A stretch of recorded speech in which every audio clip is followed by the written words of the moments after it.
Ladies and gentlemen, please take your seats. Our program is about to begin.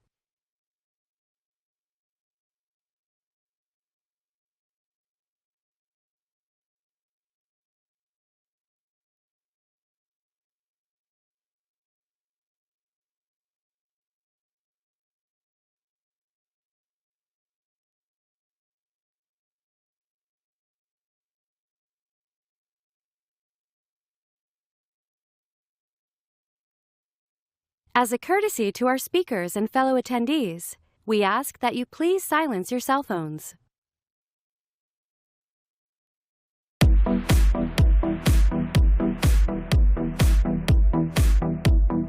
Please welcome to the stage Anu Muralidharan, COO at Expensify. Well, good morning, everyone. And here, I'm going to start off with a word of advice. Never book your session around lunchtime, because you can't compete with food. It's really impossible. So it's very exciting to be back here at SaaStr. This year is actually particularly exciting for Expensify to be here, because we are the official chat platform of this event. What that means is you'll see a QR code for every session. That QR code represents a specific dedicated chat room on our platform for that session. And any of you can join by just scanning that QR code. And if you already have an Expensify account, you can sign in. But if you don't, you can sign up totally free. This just helps you continue the conversation even after the event is over, even after the conference is over. It enables you to meet more people than you can possibly physically manage. And so I hope you'll all try it out. I hope you get a lot out of it. Please give us feedback on this particular feature that we've built. We would really appreciate it. So, without further ado, I want to introduce what I want to talk with you about. The topic I want to talk with you about today might seem to a lot of you almost paradoxical in nature, a concept that seems like a paradox. It's how to build a successful, high-growth company that can also be profitable. Now, I have spent a few years now pitching Expensify, explaining Expensify's performance to our investors. First in the private markets, then during our IPO roadshow, more recently to our public market investors. And Expensify is a cash-positive business. We're very proud of it. We've had growth and profitability for something like 5 years now. Now, when I talk about this with investors, every now and then, more often than not before, a little less frequently now, I'll get really curious stares in the room. And then eventually someone will ask, why would you want to be cash positive? And earlier on, that used to really throw me off, because isn't cash positivity the gold standard? Like, don't you want your business to grow and make money? But over time, I've come to understand why that question comes up. It's because I think as an industry, we've all kind of assumed that all profitability comes at the expense of growth, and that all growth is actually good quality, that it is worth pursuing. I'm here to debunk this fallacy for you. And if the slides will move, there we go. So this mythical entity, this mythical creature, if you will, that has high growth and profitability, can be every one of your companies. It's completely doable. And you know what else? It's not exactly uncool to make money, because look at the kinds of companies that have both high growth and profitability. So I know I put Ford in here, and it's a really strange example because, it's not SaaS, it's a totally different industry. But it is a capital-intensive business, and it's pretty incredible that they could achieve growth and profitability in a mere 5 months, right? Then we have the stalwarts, Apple, 2 years, Google, 3 years, and Facebook, 5 years. So, it is possible to have high growth if you have a solid product, but at the same time aspire to profitability in a reasonably short time frame. Now, I mentioned Expensify is a cash-positive business. We've been cash-positive for many years now, and that's not something that happened by accident, obviously. We've developed a pretty good discipline and pretty good muscle memory around how to evaluate growth opportunities. If a growth opportunity is in front of us, is it truly scalable? Can it have meaningful impact, and is it positive ROI? And if not, is it worth investing in at the expense of profitability? And then we've also always had a dual focus on both growth and cost and process optimization, which is what's helped us achieve profitability pretty early on in our life cycle. And today, I want to take some time to talk through some of the strategies that are tried and tested, if you will, some of the strategies that really worked for us. And I hope that they'll help you in your journey and help you have your cake and eat it too, if you will. So with all that preamble out of the way, let me go through the strategies one by one. The first strategy is make it a habit to iterate on your product using real user feedback. Now, I think it's pretty obvious and pretty intuitive if I said, in your growth journey, your biggest ally is your product, right? Because it's probably your biggest asset anyway. Now, if your product just had effortless growth, if it had a word-of-mouth motion and momentum, then it just automatically takes care of one of your largest cost drivers, your sales and marketing expense. It's just automatically lowered.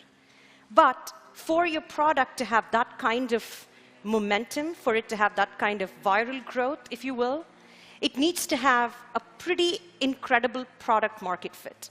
But incredible product market fit is not achieved by simply tinkering with your product and your user experience in a lab behind closed doors. It's not even really achieved by asking your customers what they want. Because you'll notice that what people say they want, what they say is indispensable, and what they tell you about how they'll use a product is just phenomenally different from how they actually end up using the product, and from their willingness to try something versus, propensity to leave based on the lack of something is all diametrically just opposite. I want to tell you a story to try and highlight this point. I want to tell you about how we built one of our major features, the Expensify card. So first, I just want to show you our approach to building and launching major features. So this chart actually shows you, over time, the concentration of the company on building and launching the card. So all of the lines you see below all of the bars you see below the horizontal line in faded colors are people that were not working on the card, and all of the bars in brighter colors on top of the horizontal line are people working on the card. Now you can see something like up to July 2019, or even August 2019, barely anyone was working on the card. It was just a little pilot team evaluating the viability of this product.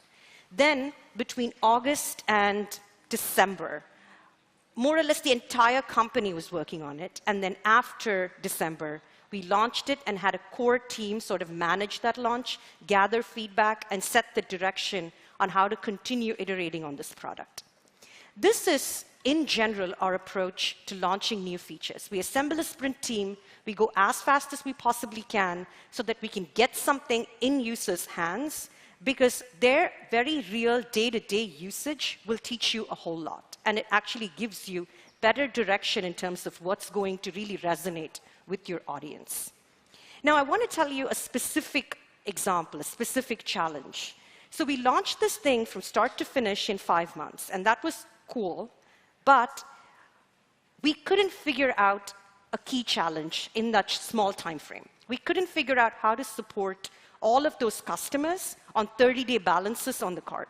Because as you can imagine, if you want to support a company for 30 days on a card, all of their spend, you need to have some pretty strong reserve cash balances sitting in an account with your processing bank. So you've got to figure out how you're going to fund that. We couldn't build everything, but also figure out that pretty critical funds piece in time. So we had one option. They can use the card. All of the features are available, but they'd have to pay it off every day. But what was desirable, so to speak, was the ability to have a 30-day balance. It's the norm, right? Like all of our credit cards also, we don't pay every day. So when we did user research, when we asked our channel partners, everybody told us that if you don't have the ability to do 30-day balances, just forget it, because this thing is dead in the water. So now we had two options. We could go forward and launch this with just daily balances, or we could wait, figure out how to fund it, and then launch with 30-day balances. We went with the former because we'd finished it, so what's the point in sitting with it? Thank God, because we launched it in January 2020, and then with February 2020 and all the COVID shutdowns, it would take us a really long time to actually figure out the funding needs we had to support 30-day balances. Almost a year, if not a little bit more. But what's cool about this is, even during COVID, where companies were mostly dialing back spend, we actually saw steady growth on the card. It wasn't through the roof, but it steadily grew in terms of adoption. So we had a lot of real data to play with in terms of how companies were using it, what they were missing, and how do we build it into their very real, everyday work flows. On the other hand, if we'd waited, it would have taken us maybe till 2021 to launch this thing. And there was all that valuable feedback we got along the way, which we would have missed. But let me tell you the most incredible thing of all. Daily balances is the default option even today. And if somebody wants 30-day balances, they need to switch to it, which we make pretty easy to do. But what we notice is the majority of companies never bother to switch. But people will tell you that this thing is dead in the water if you don't have that feature, but then you give it to them, and a meaningful number adopt it, but by far not the majority. So this just highlights my point that when you ask someone what they're going to do, they tell you one thing, but you never really quite know till you put something in their hands. So as a message, as a takeaway, I hope you get where I'm going with this is, if you have a product that is good enough as an MVP, put it in your users' hands. Because if you wait for perfection, you won't even really get there, because the way to get from good to perfect is by using real feedback from real users based on real usage. So that's our first strategy. Here's our second strategy. Think about how you can automate to broaden your margins. Now, most of you, if I asked you what are the top 3 cost drivers in your business, you can probably rattle it off the top of your head, right? Now, I think most of us SaaS companies here, so I'll take a guess. It's probably people-related expenses. And if your product is, at all nuanced, then a large portion of that people-related expense is probably support costs. That was a very big driver for our business. So as we grew customers on the platform, so the number of active users on the platform grew, which was amazing, because that's how our revenue grew. But for every dollar of revenue that we brought in, we had to spend almost a proportional amount on support, because the amount of support volume was also growing.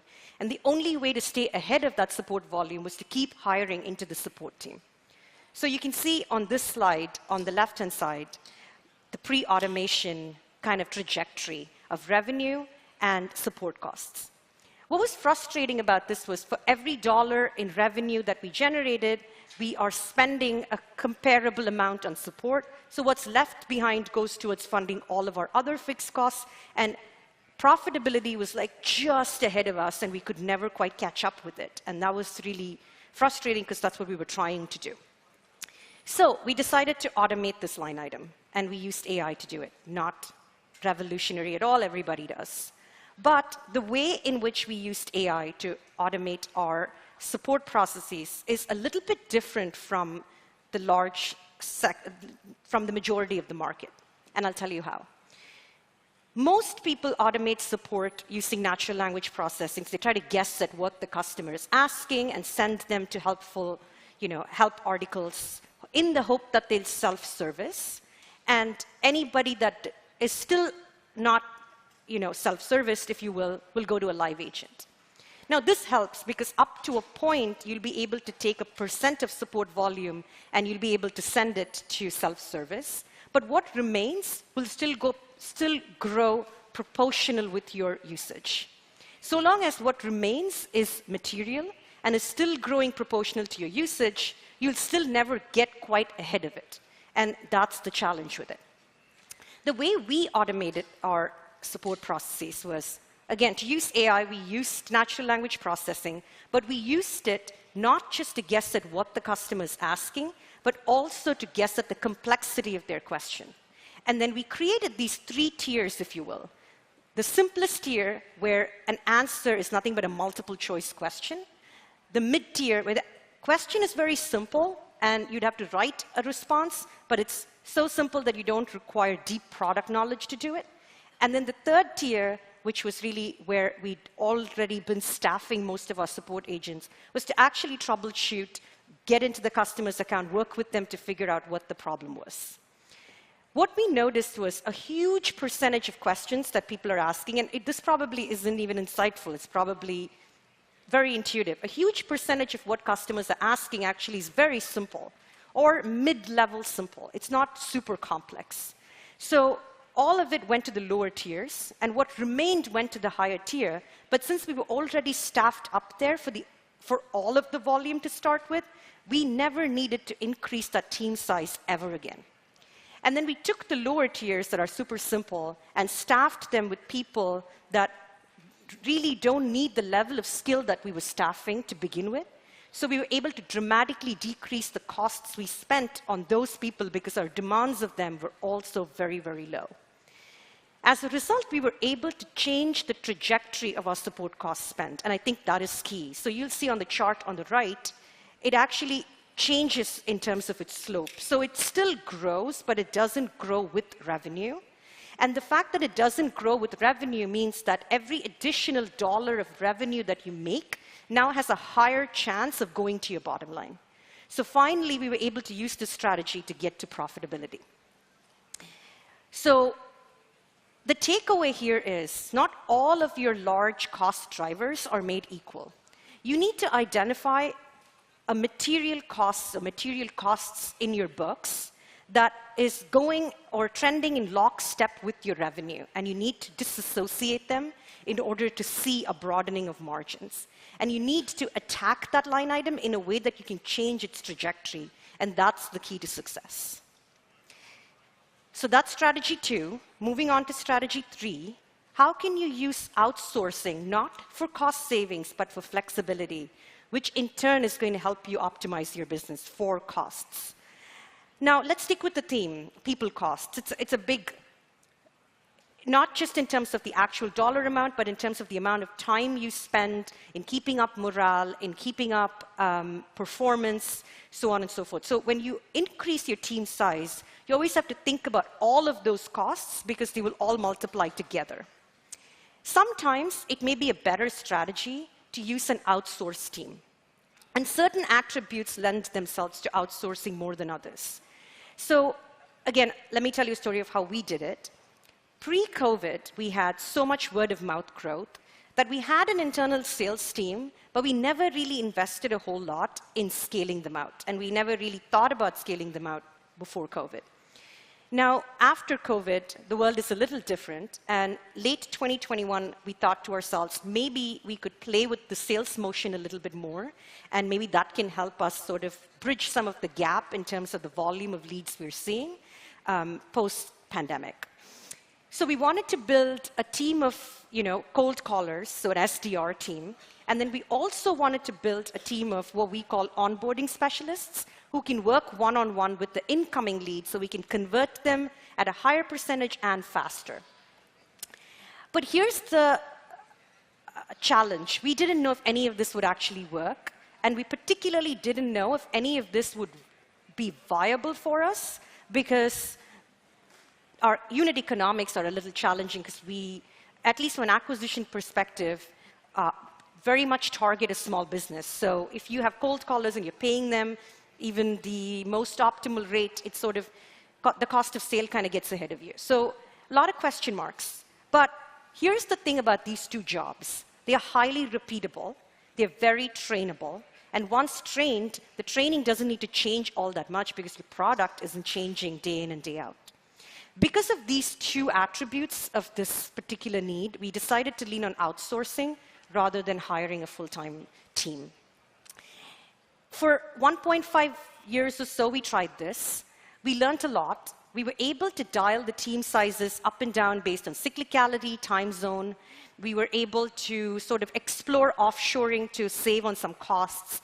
We experimented with multiple vendors so we could get some sort of performance optimization and answer performance-related questions. All of it would have been impossible with an internal team because you would have to spend a lot of time hiring them. You can't titrate their hours up and down. You can't really play around with their, you can't play around with their time zones for sure. So it gave us a lot of flexibility to experiment and learn in a pretty short time frame. What we learned is, in fact, outbound calling didn't quite work for us from an economical perspective, even if we did it offshore. So we sunset that team. And we learned that onboarding specialists were very, very encouraging in terms of their ability to convert incoming leads. So we're leaning more into that. So the moral of this story is, if you're experimenting with ideas, if you're not quite sure about a strategy, but you'd like to try it, so long as the role itself lends itself to outsourcing, consider outsourcing before you really commit and hiring a full-time team. Because once you hire a full-time team, there is a soft cost. You can't just let everybody go because your strategy isn't working. That's a huge, morale-related cost for your company and is, no bueno. So think about outsourcing as a way to gain some flexibility and experiment and test many ideas before you commit to them. Because once you hire an internal team, you'll end up feeling stuck with a strategy that might not completely work for you. Now, having run through these 3 strategies, I want to say that strategies, in my opinion, are sort of like ideas. They're cheap and they're a dime a dozen. No 2 companies are the same, so no one size is going to fit everybody. The secret sauce that really brought our strategies together for us is our small but very powerful generalist team. So when we hire, of course, we look for the specific job skills, but on top of it, we also look for these 3 very special qualities. And we think of it as the ingredients to our unique cocktail, if you will. We look for people with innate curiosity, ambition, and humility, because we think that that's what makes someone a generalist, makes them sort of like a stem cell. They can identify a problem, they can go to the problem area, they can work with the people that are involved in that area, and they can solve that problem. And that's what really helped us bring together all of these strategies in a way that could actually impact the business. Now, I joined Expensify to manage risk related to payment processes and bank audits. And I can assure you there was no single day in my life that I woke up and said to myself, wow, that would be a dream job, I need to go get that. Mostly for me, it was a foot in the door. And what really motivated me was finding the next problem and trying to solve it, and working with a wide range of people. I've been at the company 8 years. I've worked in literally, across every team. I've worked for sure with every single person at the company. And I think that really cool creative ideas come out of a deep contextual knowledge about the business and not from any textbook. But for somebody to have that kind of deep contextual knowledge about your business, they need to be generalists. And for them to be generalists, you need to have a culture that actually nurtures generalists. What I mean by that is you need to have free flow of information. If they don't know most things, they can't identify problems in those areas. There needs to be freedom so they can go to any area and work hard and show you results. If they're worried about politics and stepping on people's toes, it's never going to work. So think of your team, think of your people as your strongest tool. If you enable them to be generalists, the superstars in your team will sort of rise to the top, and you'll be able to build a really strong company with really strong fundamentals. And if you have that, there's literally no storm you cannot weather. So lunch notwithstanding, thank you for giving me your time. I really appreciate it. And, we have some time for questions.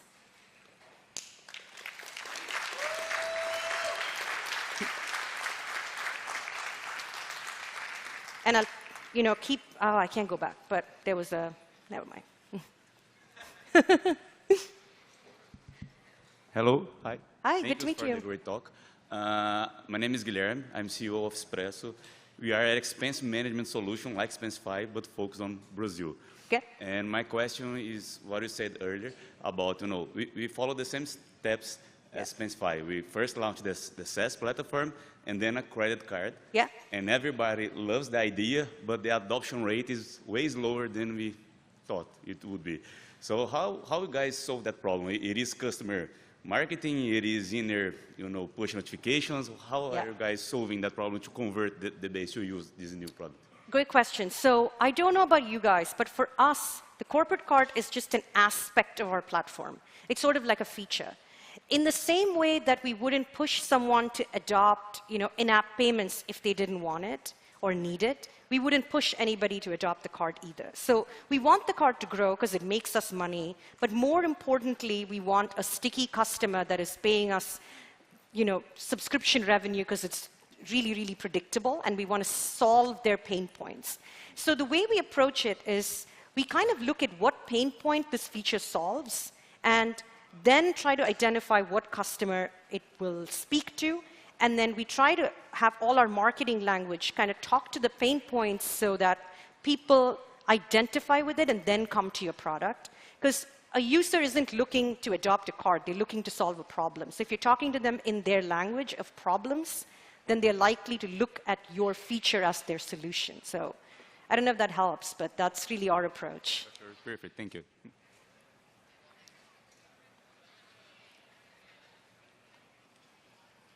Anyone else? Cool. All right, so we have the QR code, which is gone from here, but maybe you guys can get it some other way if you want it. But, oh, OK, we have another. Sorry. Oh, is this on? Oh, hi, sorry. Hi, my name is Bree. I'm working in my first job out of college at a startup that grew 100% year over year, then 75% year over year. And I'm an ops team of one, and I report directly to the CEO. So there's a lot of big shoes for me to fill in a small team. Something I've noticed being a part of Gen Z is this resistance to automation. It's because I work primarily in revenue ops, so resistance in automation when it comes to sequencing, outbounding, and just in general. What would you recommend for navigating those conversations, seeing the advantage? Yeah. So I think generally when companies or management talks about automation, outsourcing, offshoring, what's going through employees' minds are, my job is at risk. I think that's probably where the resistance comes from, and it makes sense. I would feel the same way. So I think if you create a culture where you show people the way to something better. So a lot of what I did has now been automated. And I'm very glad, because if they weren't automated, I'd probably still be there doing that. And I'd never have the opportunity to grow and solve other problems. So most of people's anxieties are because they have no other way to see a better life for themselves in the company. So they want to keep their jobs. They can't see other opportunities, so they want to keep this one. So if you create room for other opportunities and for growth, people are going to let this stuff go so fast, because why would you want to keep doing the same job that you're doing anyway? So I think that's the key. It's not about getting them to adopt automation more. It's about showing them the way to better things, so then you can automate their job.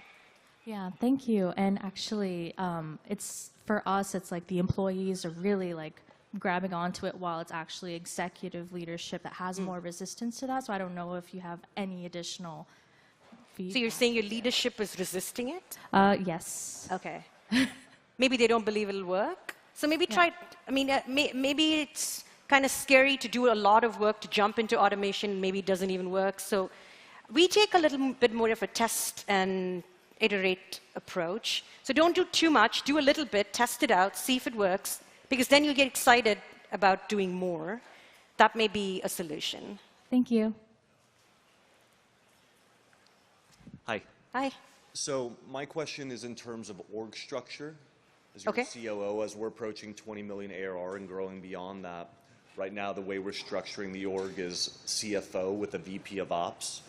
What's your take on CFO having VP of Ops, or when's the right time to have a COO? How does that work in your mind? So I don't know if I'm going to have satisfying answers for you, because the way Expensify works is we don't do any of that. We have titles. We have people, like especially at the very top. But our approach isn't to structure everybody into these teams that report to certain people, because that's how you end up making specialists out of them, and you silo them. And if there are certain people that are responsible for certain things, quote unquote, they're not going to be very open to someone from another org coming in and helping them solve problems or taking a leadership role. So the better way to organize your team would be keep it flat. That doesn't mean people just do whatever they want. It just means, yes, you have a day job. You're responsible for this day job, but then it's your prerogative what you choose to go and work on outside of that day job. That's what's given us the most flexibility. So I'm the COO, but I don't have anyone reporting to me. I have ideas, I will throw them out, and people get excited by them and say, oh, I want to work with you on that, and then I'll pull them along. So depending on what projects I'm working on, I build core teams, and so do other leaders at the company. And really, anyone can try that on a small scale, and that's how they end up growing. Okay, thank you. Hi. Hi. My name is Sharon, and I also come from the 0 to 1 building and thinking about early stage teams. And I do a lot of rinse and repeat in that world. Yeah. My question is also around org structure, but on a different landscape. Okay. Wondering when you were talking about some of your tests with 1 day charge. Yep. And some of that experimentation, when you're putting together an experimentation team, and more specifically in that scenario from that experience, what did the team structure look like? Yep. And specifically, what was the balance between qualitative product-led digging versus data or people with a data background on that team and more quantitative? Yeah, it's a great question. So anytime we have a project, we build sort of a core sprint team for that project. And as you can imagine, you need a project leader, right? Someone that just keeps the troops together. So we always have 1 or 2 of those, depending on the size of the project. And then we have somebody or a team of people, again, depending on the size, that write. In our company, the way that projects go is we sort of have an idea. We have 1 or 2 people leading that idea. Then we write a design for it, which we call a high-level design. It doesn't get into the technical details. And I want to say this is a product person, but again, like we don't label people. So anyone, like a lot of people that worked on support for a really long time had very in-depth knowledge about the product and what the customers want, and so very naturally transitioned to being able to lead projects from a product perspective. So really, it's anybody that can kind of clarify and elaborate and write clearly what the product would do, how it would look, and everybody has access to Figma. They all play around with mock-ups. So a group of people kind of own the product side of that, and then engineers sort of come on board. Sometimes they're involved in the product side as well, but then they come on board and kind of detailed design, flesh out how this would get built from a technical perspective. So now we have the project leader, a couple of people from a product perspective, a couple of people on the engineering team, and then we have some amount of marketing, customer success, and sales involved, because you need to know how to cross-sell it. If that needs cross-selling, you need to know how to support it. You need to write help documentation, and then you need to know how to pitch it across marketing channels. And once it's launched, most of the engineers are off the project. They go on to the next thing. Even most of the product-related people, all of the people giving feedback on that high-level design are off to other things. But the project leader and a small team of sales, marketing, and success stay back, because what's really important is you launch this MVP, your test actually needs to have some sort of feedback loop.